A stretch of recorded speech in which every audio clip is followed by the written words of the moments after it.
السلام عليكم ورحمة الله وبركاته. نحمده ونصلي ونسلم على رسوله الكريم.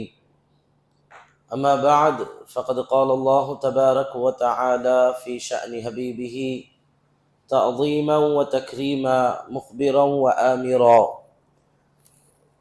إن الله وملائكته يصلون على النبي يا أيها الذين آمنوا صلوا عليه وسلموا تسليما. اللهم صل على سيدنا نبينا ومولانا محمد وعلى آل سيدنا محمد وبارك وسلم عليه. اللهم صل على سيدنا نبينا مولانا محمد وعلى آل سيدنا محمد وبارك وسلم عليه. اللهم صل على سيدنا نبينا مولانا محمد وعلى آل سيدنا محمد وبارك وسلم عليه. قال الله تبارك وتعالى في فرقانه الحميد: وهو أصدق الصادقين. إن الله لا يغير ما بقوم حتى يغيروا ما بأنفسهم. صدق الله مولانا العظيم وصدق رسوله النبي الكريم وبلغنا ونحن من الشاهدين والشاكرين والحمد لله رب العالمين.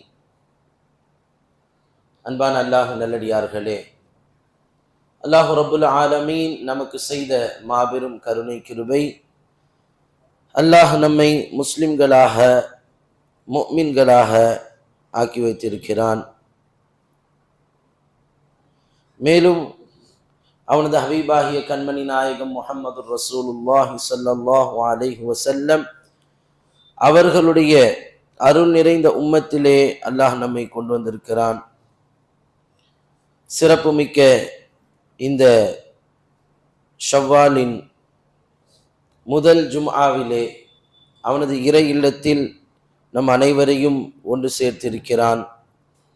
நல்லதை கேட்கவும் பேசவும் உண்டான மகத்தான நற்பாக்கியத்தை அல்லாஹ் வழங்கியிருக்கிறான். அல்ஹம்துலில்லாஹ் சும்மா அல்ஹம்துலில்லாஹ். அன்பான அல்லாஹ்வின் நல்லடியார்களே,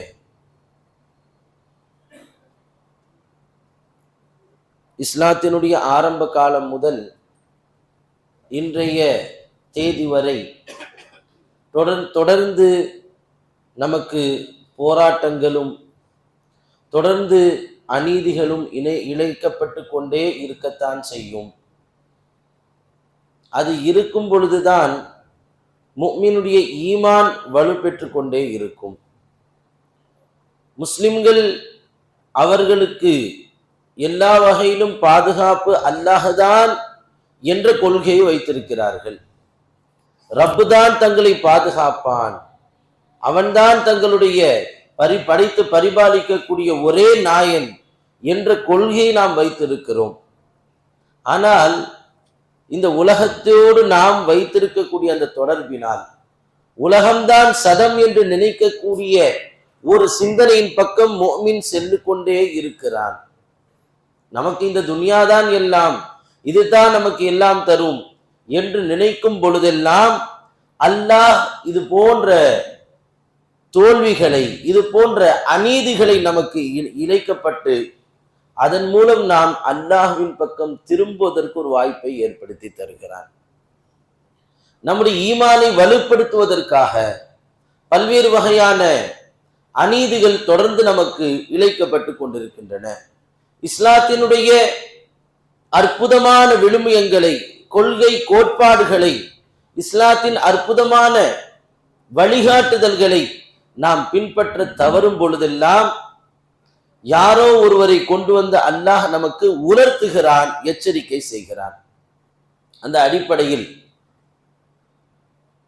வக்ஃப் என்ற அந்த சொத்துக்கள் இறைவனுக்காக நிறுத்தி வைக்கப்பட்டிருக்கின்றன. அது அல்லாஹ்விற்காக வேண்டி ஏற்படுத்தப்பட்டவைகள்.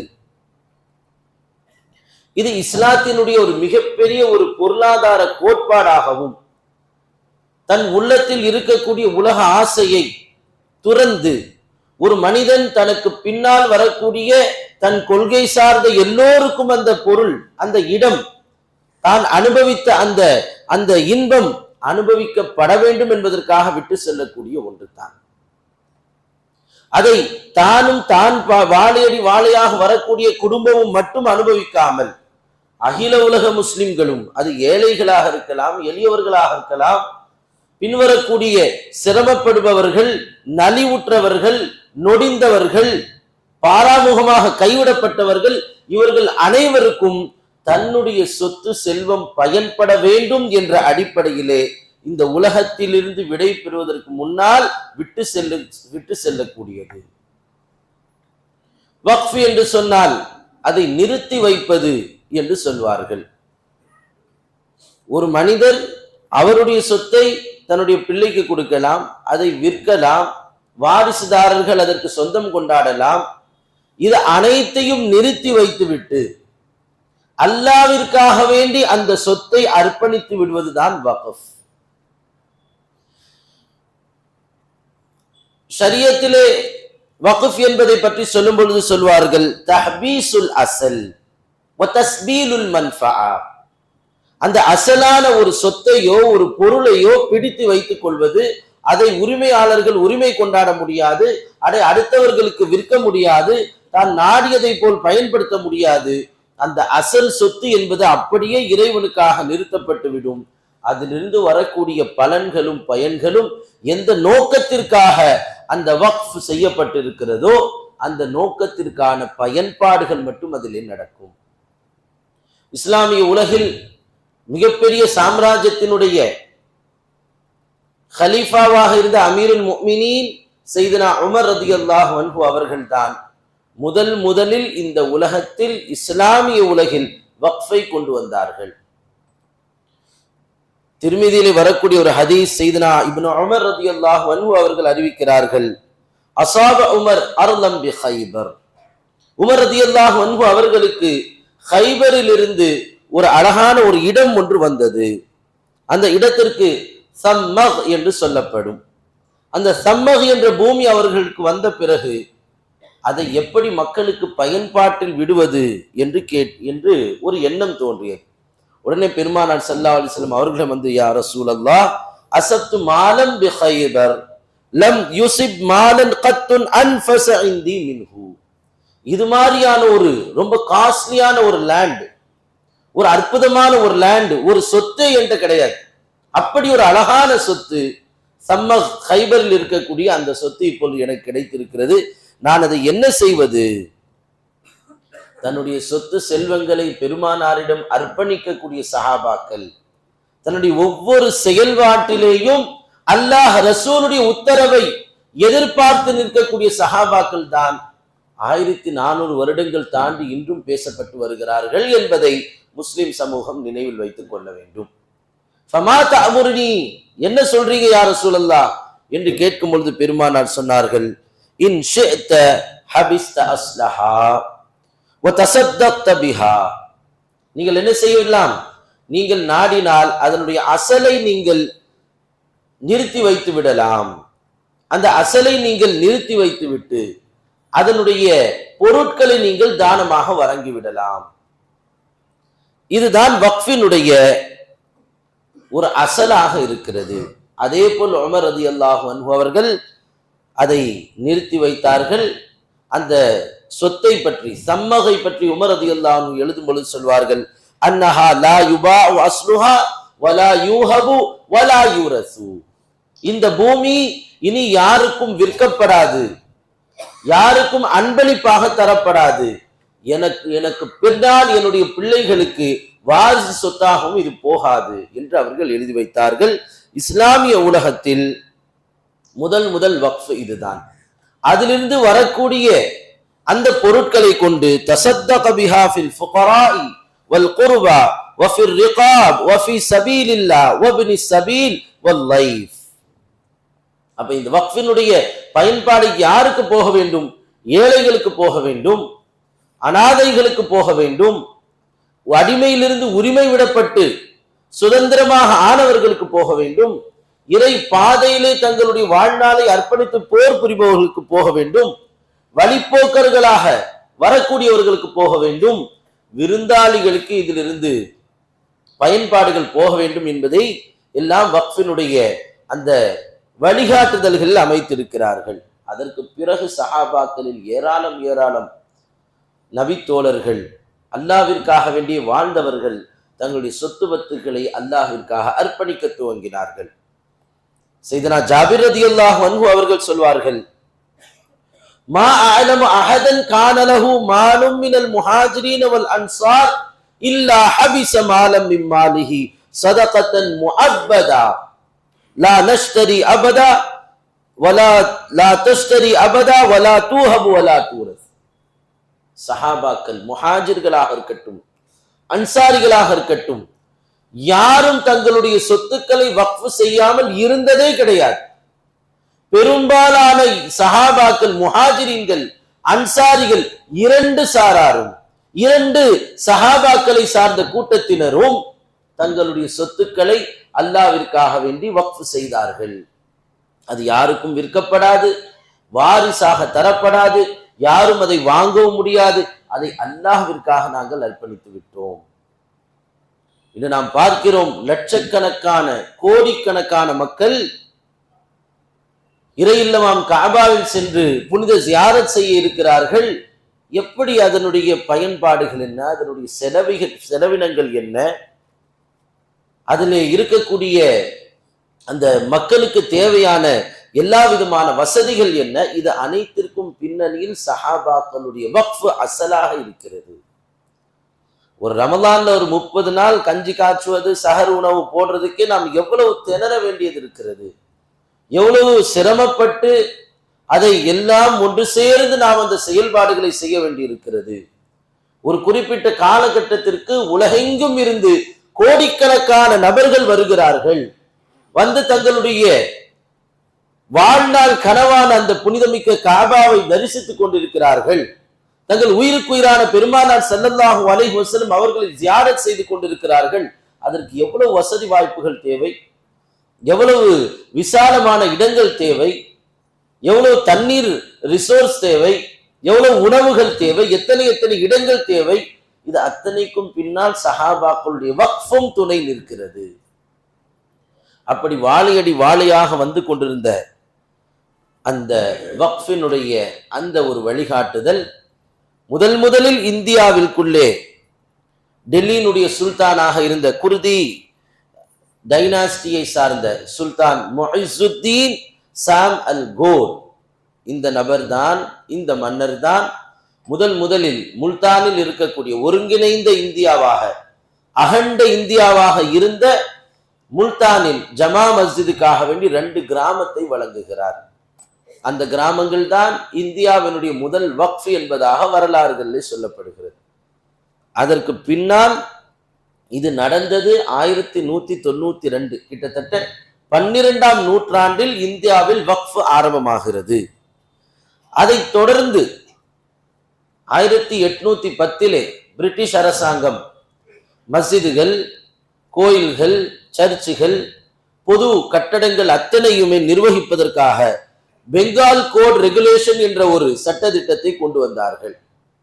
இப்படி ஒவ்வொரு காலத்திற்கு ஏற்ப 1863 ரிலீஜியஸ் என்டோன்மெண்ட் ஆக்ட் என்ற ஒரு சட்டம் இந்தியாவில் அமலானது.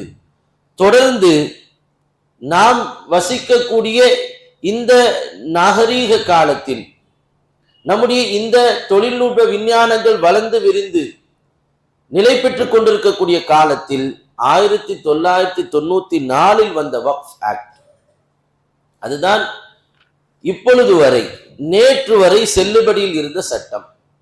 அப்போ காலத்திற்கு ஏற்ப வக்ஃபுகள் அதிகரித்து கொண்டே போனது. இந்தியா ஒரு பெரிய பரந்து விரிந்த பூமி. அங்கே இருக்கக்கூடிய முஸ்லிம்கள் முஸ்லிம் நாடுகளை விடவும் அதிகமான தொகையில் இருக்கக்கூடியவர்கள். அப்போ அவர்கள் செய்த வக்ஃபுகள் எல்லாம் இந்தியாவில் நிறைந்து இருக்கின்றன. அதையெல்லாம் ஒருங்கிணைக்க வேண்டும், சரியான முறையில் அதை பயன்பாட்டில் கொண்டு வர வேண்டும் என்ற நோக்கத்திலே முதலில் 1913 முசல்மான் வக்ஃப் வேலிடேட்டிங் ஆக்ட், முஸ்லிம்கள் வக்ஃபுடைய அந்த ப்ராப்பர்ட்டிகளை உருவாக்குவது, அதை நிர்மாணிப்பது, இவைகளை எல்லாம் சட்டதிட்டமாக முதல்ல கொண்டு வராங்க. அது வரைக்கும் அரசாங்கத்திடம் இருந்தது, அரசாங்கத்தினுடைய வழிகாட்டுதல் இருந்தது. இது முஸ்லிம்களுக்கு உண்டானது, அதை முஸ்லிம்கள் நிர்வகிக்கலாம் என்ற அந்த ஒரு சட்டத்தை 1913 கொண்டு வருகிறார்கள். அதற்கு பிறகு 1954 கொண்டு வரப்பட்ட வக்ஃப் சட்டம் தான் ஒவ்வொரு மாநிலத்திலேயும் முதல் முறையாக அந்தந்த மாநிலங்கள் அங்கே அரசுக்கு கீழே ஒரு ஸ்டேட் வக்ஃப் போர்டு இருக்க வேண்டும். மாநில வக்ஃப் போர்டு இருந்து அங்கங்கே இருக்கக்கூடிய வக்ஃபுடைய சொத்துக்களை எல்லாம் அவர்கள் நிர்வகிக்க வேண்டும் என்பதை கொண்டு வந்தார்கள். சுதந்திர இந்தியாவிற்கு பிறகு போடப்பட்ட வக்ஃபுக்கான ஒரு விரிவான ஒரு தெளிவான சட்டத்தினுடைய ஆரம்பம் இங்கே இருந்து நடக்கிறது. அதற்கு பிறகு அதிலே பல்வேறு விதமான திருத்தங்கள் செய்யப்பட்டது. அந்தந்த காலத்திற்கு ஏற்ப முஸ்லிம்களுக்கு பாதிப்புகள் ஏற்படாத வகையிலே, முஸ்லிம்களுக்கு எந்த விதமான தொந்தரவும் இல்லாத வகையிலே செய்யப்பட்ட திருத்தங்கள். அதுல இறுதியாக ஒன்றை கொண்டு வந்தார்கள், வக்ஃப் ட்ரிபுனல், வக்ஃபினுடைய தீர்ப்பாயம். அது ஒரு கோர்ட். வக்ஃபினுடைய எல்லா செயல்பாடுகளும் அந்த கோர்ட்டில் இருந்தால் தீர்ப்புகள் வழங்கப்பட வேண்டாம். மக்கள் வளர வளர நிறைய பிரச்சனைகள் ஏற்படும், நிறைய டிஸ்பியூட்ஸ் இருக்கும், முன்பின்கள் இருக்கும், ஊழல்கள் இருக்கும். இது எல்லாவற்றிலையுமே இருந்து கொண்டுதான் இருக்கிறது. இன்னைக்கு வக்ஃபினுடைய இந்த பில்லை மிக பாராபட்சமாக அத்தனை எம்பிக்களுடைய, அத்தனை எதிர்கட்சியினுடைய அந்த எல்லா விதமான பாயிண்ட்ஸ்களையும் அவர்களுடைய கருத்துக்களையும் ஒரேடியாக புறக்கணித்து ஒரு சர்வாதிகார முறையிலே கொண்டு வரப்பட்ட இந்த வக்ஃபினுடைய இந்த திருத்தம் என்பது முதல் முறை அல்ல. இதற்கு முன்னால் எத்தனையோ முறை வக்ஃபினுடைய திருத்தங்கள் நடைபெற்று இருக்கின்றன. கான்ஸ்டிடியூஷன் ஆஃப் இந்தியாவை 1000 வருடத்திற்காக வேண்டி பாதுகாக்க வைத்திருக்கிறார்கள். 76வது சுதந்திர தினத்தை நாம் 76வது குடியரசு தினத்தை கொண்டாடி முடித்து சுதந்திர தினத்தை எதிர்பார்க்கக்கூடிய இந்த நேரத்திலேயே எத்தனையோ அமெண்ட்மெண்ட்ஸ், திருத்தங்கள், விதிமாற்றங்கள் வந்து கொண்டே இருக்கின்றன. அது காலத்திற்கு தகுந்ததாக இருக்க வேண்டும். மக்கள் காலம் வளர வளர விஞ்ஞானம் வளர்கிறது, மக்கள் தொகை வளர்கிறது. அவர்களுடைய பயன்பாட்டிற்கு ஏற்ப, அவர்களுடைய வசதிகளுக்கு ஏற்ப விதிகளை மாற்றலாமே தவிர இந்த வக்ஃபினுடைய அந்த சட்ட திட்டத்தை 2024 வந்த வக்ஃப் பில்லை ஏன் நாம் மட்டுமா எதிர்க்கிறோம்? முஸ்லிம்கள் மட்டுமா எதிர்க்கிறார்கள்? அநீதிக்கு எதிராக யாரெல்லாம் குரல் கொடுத்து கொண்டிருக்கிறார்களோ காலமெல்லாம் அவர்கள் அத்தனை பேரும் இதை எதிர்க்கிறார்கள். பார்க்கிறோம், மெஜாரிட்டியாக வக்ஃபினுடைய அந்த இதற்கு ஆதரவு கொடுத்தவர்கள் 280 சொச்சம் என்று சொன்னால் அதை எதிர்த்தவர்கள் 238-40 கிட்ட இருக்கக்கூடிய எம்பிக்கள் அதை எதிர்த்திருக்கிறார்கள் என்று சொல்லும் பொழுது எவ்வளவு பெரிய ஒரு ஏதேச்சதிகாரம் இதிலே நமக்கு வெளிப்படுகிறது. ஒரு ஒரு ஒரு மாநில ஒரு நாட்டிலே எல்லா வகையான மக்களும் வாழ்ந்து கொண்டிருக்கக்கூடிய நேரத்தில் ஒரு குறிப்பிட்ட மதத்தை சார்ந்த மக்களுக்கு சொந்தமான ஒரு ப்ராப்பர்ட்டியை அவர்கள் கை வைக்கிறார்கள் என்று சொன்னால், நாம ஒரு வீட்டில் வாழ்ந்துட்டு இருக்கிறோம், அதற்கு ஓனர் யாரு? வாப்பா ஓனரா இருப்பாரு, பையன் அவர் எதையும் செய்து கொள்ளலாம், அவருக்கு பிறகு அவரும் அதிலே அதிகாரம் செலுத்தக்கூடியவராக இருப்பார். திடீரென்று பக்கத்திலிருந்து வரக்கூடிய ஒருவர், பக்கத்து தெருவிலிருந்து ஒருவர் வந்து நானும் இதிலே அதிகாரம் செலுத்துவேன் என்று சொன்னால் நாம சும்மா இருப்போமா? நாம் அதை ஒத்துக்கொள்ள முடியுமா? நாம் அதை ஏற்றுக்கொள்ள முடியுமா? அதேதான் இன்று இந்தியா முழுக்க முஸ்லிம்களுக்கு சொந்தமான சொத்திலேயும் நடைபெற்றுக் கொண்டிருக்கிறது. இது ஒரு சட்டமே அல்ல என்றுதான் நாம் சொல்ல வேண்டும். முதலில் இவர்கள் சொல்லும் பொழுது, ஆட்சி இருக்கக்கூடிய மத்திய அரசு சொல்லும் பொழுது என்ன சொன்னது? ஒன்றிய அரசினுடைய ஆரம்ப கால அறிக்கை என்பது, நாங்கள் இதிலே முஸ்லிம்களுக்கு ஃபேவரான, முஸ்லிம்களுக்கு எல்லா விதமான பலனளிக்கக்கூடிய 44 திருத்தங்களை கொண்டு வரோம்னு சொல்லிச்சு. அது அந்த குழு வக்ஃபினுடைய அந்த பில்களை பற்றி எல்லா மாநிலத்திற்கும் சென்ற அந்த ஜேடிசி குழு அவர்களுக்கு அந்தந்த மாநிலத்தில் இருக்கக்கூடிய எம்பிக்கள், எதிர்கட்சிகள் எல்லாம் அவர்கள் கருத்து கொடுத்திருக்கிறார்கள். நாங்கள் சொல்லக்கூடிய 44 திருத்தத்தை கொண்டு வாங்க அப்படின்னு. ஆனால் இதில் ஒன்றை கூட காது கொடுத்து கேட்கவில்லை. 44 சட்ட திருத்தத்தை செய்கிறோம் என்று சொல்லிவிட்டு 115 திருத்தங்களை அமெண்ட்மெண்ட்ஸை அவர்கள் இந்த சட்ட திருத்த வக்ஃபினுடைய பில்லிலே கொண்டு வந்திருக்கிறார்கள். ஒரு சட்டத்துல 115 திருத்தம் இருந்தால் அது சட்டமா? அது சட்டையில 2 ஓட்டை இருந்தா பரவாயில்ல, உடம்பெல்லாம் ஓட்டையாவே இருக்கு. சுத்தி 115 ஓட்டைகள் ஒரு மனிதன் போட்டு சட்டை போட்டிருக்கான், அது சட்டை? அது வளைய மாட்டிருக்கிறான்னு அர்த்தம். வலையை சுற்றி வைத்துக் கொண்டு அதை சட்டை என்று சொல்வதை போல் அனைத்து ஓட்டைகளையும் ஒரு சட்டத்தில் ஏற்படுத்திவிட்டு அதை சட்டமாக மக்கள் மதிக்கக்கூடிய ஒரு பாராளுமன்றத்தில், நாடாளுமன்றத்தில் அது நிறைவேற்றப்பட்டிருக்கிறது என்று சொன்னால் இந்திய ஜனநாயகம் இன்றைய நாளில் கேலி கூத்தாக ஆக்கப்பட்டிருக்கிறது. எதிரிலே மக்களால் தேர்ந்தெடுக்கப்பட்ட 200க்கும் மேற்பட்ட எம்பிக்களின் எதிர்ப்பையும் மீறி, உறுப்பினர்களுடைய எதிர்ப்பை எல்லாம் மீறி, அவர்களுடைய எந்த வார்த்தைகளுக்கும் செவி சாய்க்காமல் இவர்கள் ஏதேச்சதிகாரமாக, தான் தோன்றித்தனமாக தங்களுடைய கொள்கைகளை இந்த மண்ணில் விதைத்தே ஆக வேண்டும் என்று நினைத்து அவர்கள் செய்த ஒரு மோசமான செயல்தான் இந்த வக்ஃப் பில்லுடைய ஆரம்பம். எனவே முஸ்லிம்களாகிய நாம் இந்த விஷயத்திலே மிக மிக கவனமாக, எச்சரிக்கையாக நம்முடைய எதிர்ப்பு குரலை பதிவு செய்ய வேண்டிய கட்டாயத்தில் நாம் இருந்து கொண்டிருக்கிறோம்.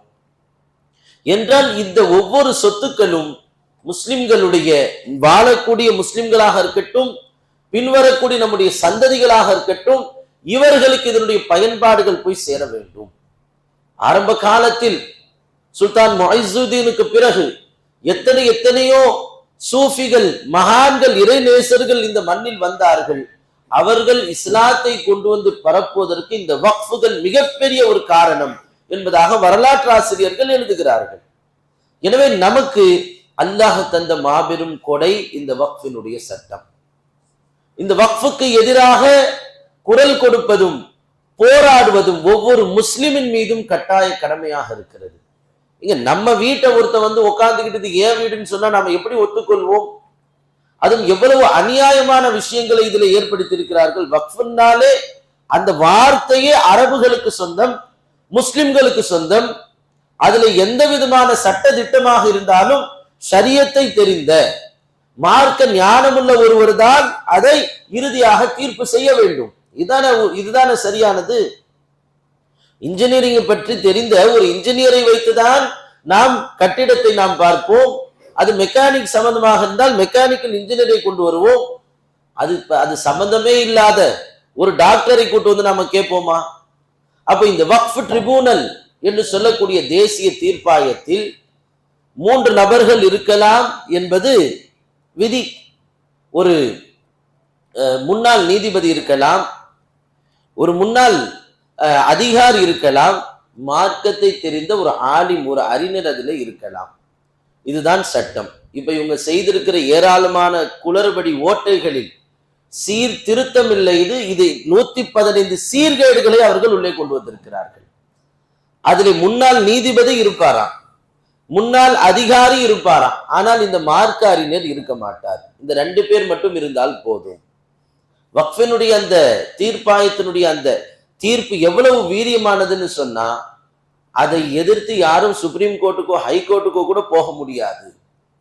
ஆனால் இப்பொழுது அவர்கள் என்ன சொல்றாங்க? இதுல இருப்பதற்கு மாற்றமாக நீங்கள் மேல் கோர்ட்டிலே நீங்கள் அப்பீல் செய்யலாம்.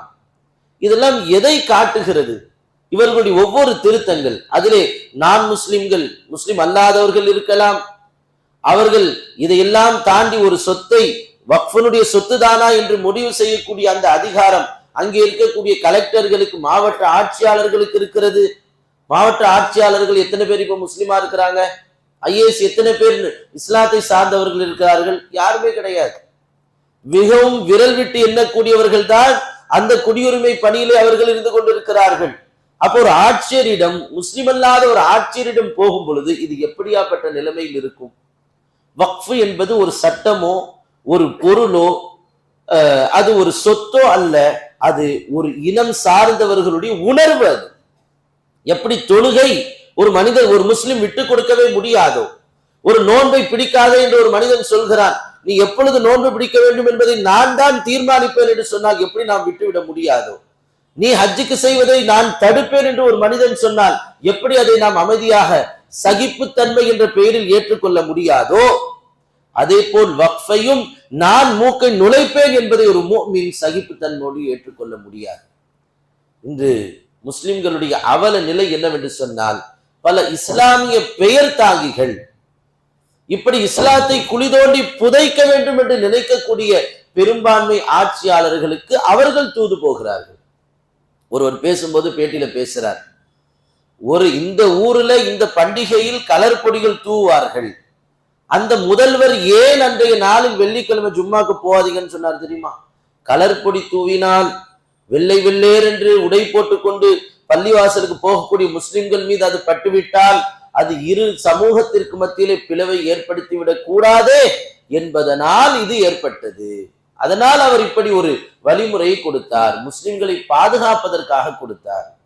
எப்பேற்பட்ட ஒரு மோசமான ஒரு வார்த்தை பார்த்தீங்களா? சொல்லக்கூடியவர் யார்? பேட்டியில உட்கார்ந்து இருந்து தொப்பியை போட்டுக்கொண்டு இந்த மாதிரி ஒரு கோட்டு போட்டுட்டு உட்கார்ந்து இருக்கார் ஒருத்தர். உட்கார்ந்து அவர் பேசக்கூடிய வார்த்தை, முஸ்லிம்கள் சகிப்புத்தன்மையோடு இருக்க வேண்டும்.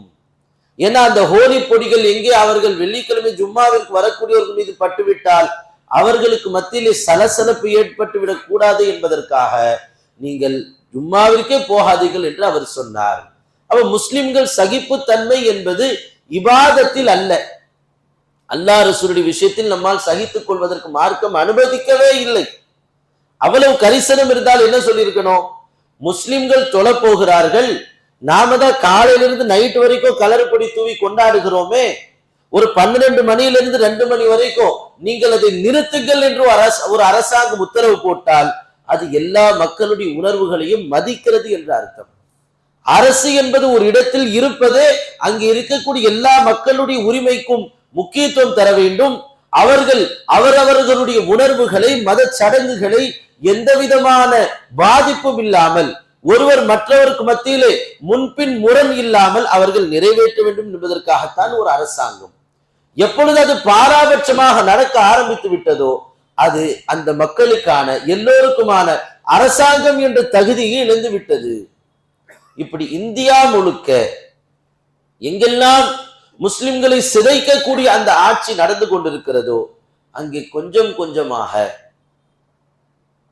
புறவாசல் வழியாக வந்து கொண்டிருந்த அந்த சீர்கேடு சட்டங்கள் இப்பொழுது நேராக நம்மை தாக்கி கொண்டிருக்கிறது.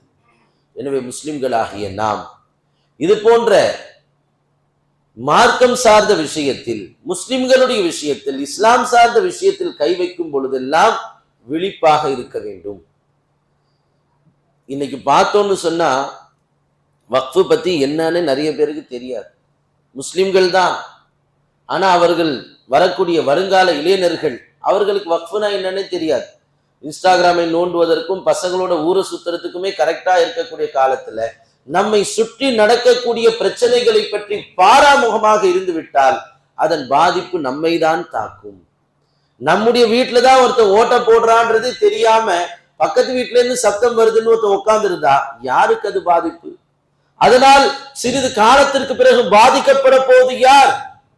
அதை போல் இன்று வரக்கூடிய ஒவ்வொரு நிகழ்வுகளையும், குறிப்பாக அரசியல் நிகழ்வுகளை, ஆட்சியாளர்களின் நகர்வுகளை நாம் தெரிந்து கொள்ள வேண்டும். முஸ்லிம்களுடைய அவலமான ஒரு நிலை இன்னும் சொல்ல போனா, அவர்களிடமும் தீனும் இல்லை, அதிகாரமும் இல்லை, கல்வியும் இல்லை, எதுவும் இல்லாத நிலையில் நாம் தள்ளப்பட்டு விட்டோம். எனவே நாம் நம்முடைய பார்வைகளை இன்னும் தூங்கிக் கொண்டிருக்கக்கூடிய நிலையில் வைத்திருக்காமல் மிக விழிப்போடும் விழிப்புணர்வோடும் நாம் வருங்காலத்தில் செயலாற்ற வேண்டும். வரக்கூடிய அடுத்த வாரம் ஞாயிற்றுக்கிழமை சைதாப்பேட்டையில் தமிழ் மாநில ஜமாத்துல் உலமா சபை சார்பாக ஒரு மாபெரும் வக்ஃபு பில்லுக்கான, இந்த வக்ஃபு சட்டத்தை எதிர்த்து போராட்டம் நடைபெற இருக்கிறது. இது நம்முடைய எதிர்ப்பை காட்டுவதனுடைய ஒரு அங்கம். ஆனால் முஸ்லிம்கள் எல்லாம் ஒன்று திரண்டு நம்முடைய உரிமைகளை மீட்பதற்கு எப்பொழுதெல்லாம் போராட்டம் நடத்துகிறார்களோ அப்பொழுது நாமும் நம்முடைய பெயரை எங்கே ரெஜிஸ்டர் செய்ய வேண்டும். ரப்பின் முன்னால் நாளை நிற்கும் பொழுது யாரெல்லாம் இந்த சட்டத்தை, இந்த அநியாயத்தை, அநீதியை நானும் எதிர்த்தேன் என்று நம் பெயர் அங்கே பதியப்பட வேண்டும். இது நம்முடைய உணர்வாக மாற வேண்டும். எனவே நாம் அந்த போராட்டத்தில் பங்கெடுத்துக் கொள்வோம்.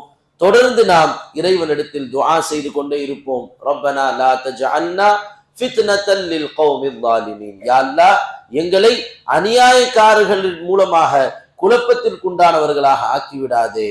வனஜ்ஜினா பிரஹ்மதிக மினல் கௌமில் காஃபிரீன். யா அல்லாஹ், உன் அருளினால் இது போன்ற காஃபிர்கள் கயவர்களிடமிருந்து எங்களை பாதுகாத்து விடு என்று ஒவ்வொரு நேரமும் நாம் துஆ செய்ய கடமைப்பட்டிருக்கிறோம். எல்லாம் வல்ல ரப்புல் ஆலமீன் இது போன்ற அடக்குமுறை ஆட்சியாளர்களிலிருந்து நம் சமூகத்தை காப்பாற்றுவானாக. நல்லாட்சி அல்லாஹ் ஏற்படுத்தி தருவானாக. முஸ்லிம்களுடைய சொத்துக்களை, உடைமைகளை, இஸ்லாத்தையும் இந்த பூமியிலே அல்லாஹு தஆலா முழுமையாக கியாம நாள் வரை பாதுகாத்தருள்வானாக. ஆமீன். வஆகிரு தஅவானா அல்ஹம்துலில்லாஹி ரப்பில் ஆலமீன். அஸ்ஸலாமு அலைக்கும் வரஹ்மத்துல்லாஹி வபரகாத்துஹு.